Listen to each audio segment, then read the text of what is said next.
So I wanted to address some of the issues that some of our customers have sent us emails about, or I should say so-called issues. We have had some issues in the past where the burn number that we shipped out was too thick, and there were some things that we've changed our formula twice in our 4-year history of making paint.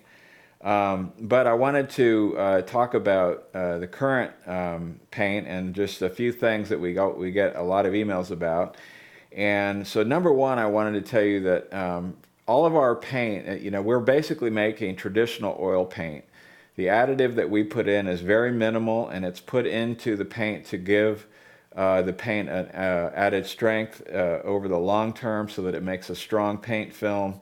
And but we're not really putting any additive in there to try to change the handling properties or to it's not a stabilizer, it's not an extender. We're not putting it in there so that we have to use less pigment, which is the most expensive part of the paint. But we make our paint and we try to get the pigment load as high as it possibly can be. That's number one. And that's basically traditional oil paint, which is just linseed oil mixed with pigment.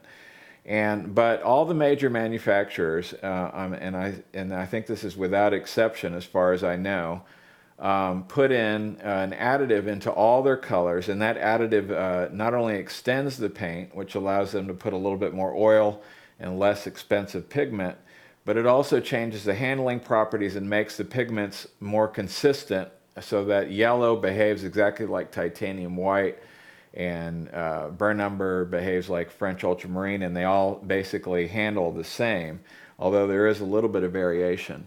But in our paint, there's a little bit more variation because we don't put any additives to override all those qualities that all the pigments have. And so what I mean is, if you make French ultramarine with just linseed oil and you don't add any additives to it at all, you end up with and if you make it thick, it ends up being like a sticky tar, and you can't paint with it, and you almost have to add an additive to it to get it to behave properly.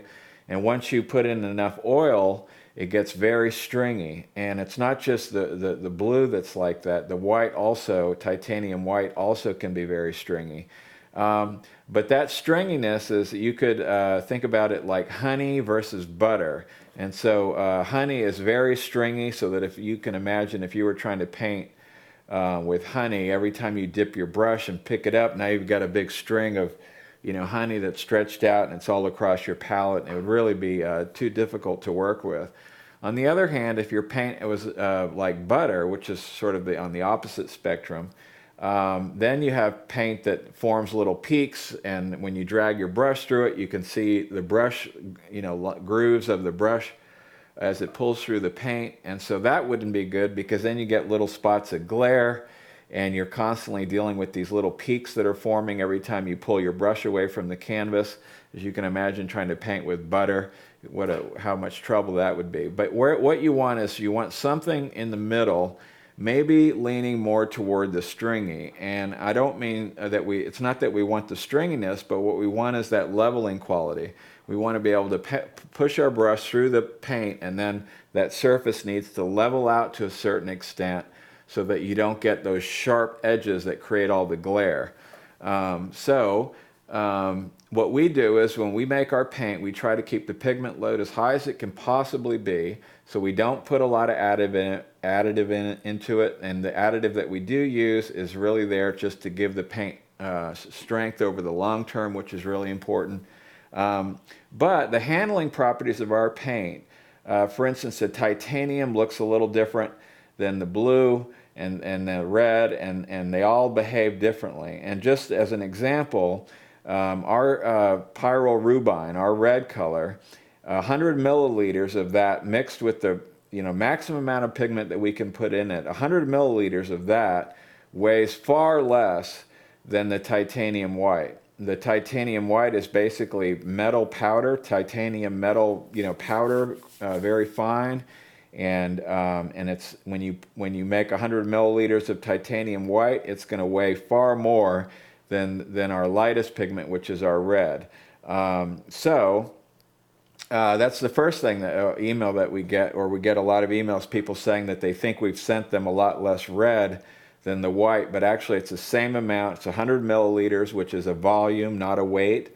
And that's simply because the titanium paint weighs a lot more per milliliter than the red does, even though the red is far more expensive than the titanium white. So it's not a cost issue, and it's not that we're shipping less red than we do white or anything like that. The other thing that you'll notice is when you get a tube of our color, and this has air sucked into it, so it's even more plump than the ones that we ship. But the ones that we ship don't have a lot of air inside the tube, and we use a 120 milliliter tube, and we only put 100 milliliters of paint in that tube. And that means that our tubes look like they're underfilled. And so we get a lot of emails thinking that we've put less paint in there than we've advertised. But it's just that we use a larger tube, and the reason we use a larger tube is so that you can open up the cap, pinch it like that, get a lot of air in there, and now you can shake it up really good, which mixes that oil back into the paint. Traditional oil paint, you get oil separation, and you see that in Geneva paint just like you will in traditional oil paint. You open the cap, a little oil pours out, and that separation. So because we put a lot of medium in our paint and it's already got the medium mixed into it, it's important that you shake it up before you use it. And so, that's why originally we sold our paint in jars so that you could stir it. But now this works a lot better if you just suck a little bit of air into the tube, close it up, and then just hit it. And if you really want to get it to shake well and make it just luxurious paint, is pick up a block of wood and just strike that block of wood over and over again for about a minute, and that'll really shake up the paint and make it just perfectly mixed all together, and you won't have any oil separated coming out. Anyway, so those are just a few points about our paint.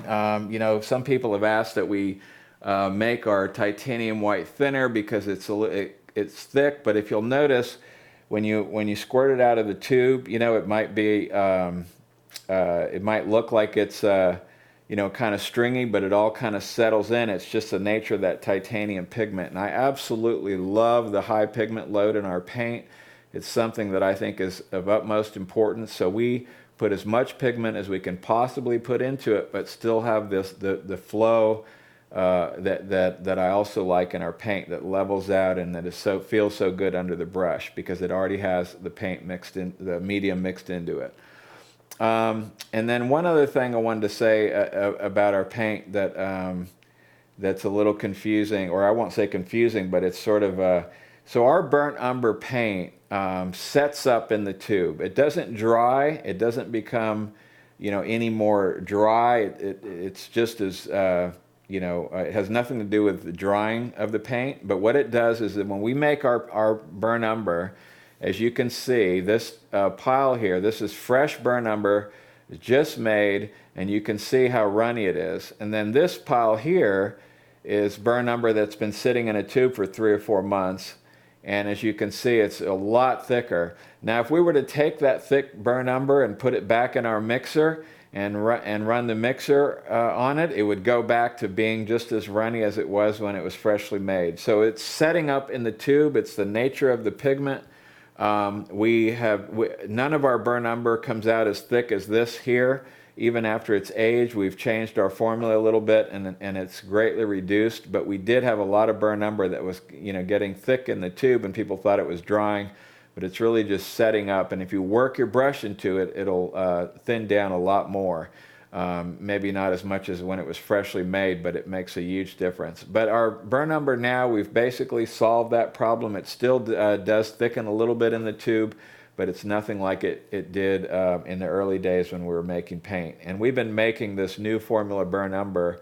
I tweaked the formula recently, so I think for about the last 6 months or so, we've been making this new formula burnt umber that doesn't have the extreme thickening problems that our early stuff did. And it's always because, we're trying to put as much pigment in as possible because, at least for me, I really like a real high pigment load paint that's got great covering power. So anyway, that's a lot to talk about, maybe more than I needed to explain, but I just wanted for you guys to understand, some of the peculiar things about our paint and why it is the way it is, and why it looks like we underfill our tubes and everything else. So thank you so much for all your support and all the wonderful reviews we're getting. If you go to genevafineart.com and you look at any one of the colors or any one of the sets, you can just keep on scrolling down on the product page and you'll come to the reviews and you can see what everybody's saying about our paint. So thank you so much, and I've got a video coming out on how to paint water, which is coming out soon, and so keep an eye out for that, and thank you again for your support, and we'll see you guys next time.